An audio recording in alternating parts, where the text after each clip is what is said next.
Hey guys, welcome back again. This is MJ. Today I will show you how to fix mouse problem in Windows 7, Windows 8.1 or Windows 10.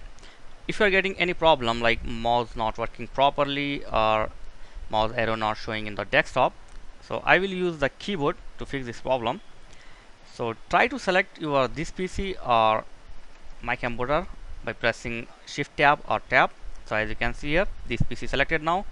You can use the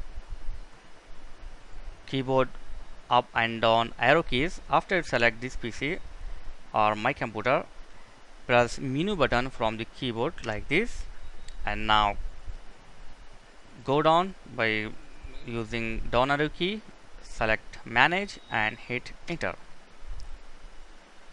Okay, here you can see the dialog box appear. Okay, I'll show you. So now just go down and select device manager. Okay, so device manager is selected. Now just press tab and go down. Here you can see mouse and other pointing device. Press the left arrow key and select the mouse like this, and again press the menu button from the keyboard, and now select update driver software by using down arrow key from the keyboard and hit enter. Okay, so here you have two options.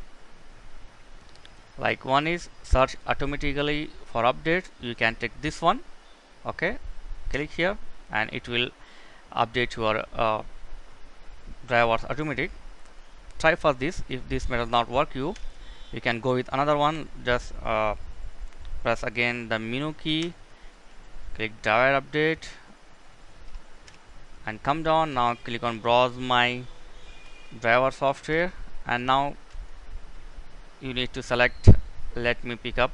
So you can select this by pressing L, Alt L, and you can see here this is keyboard shortcut key.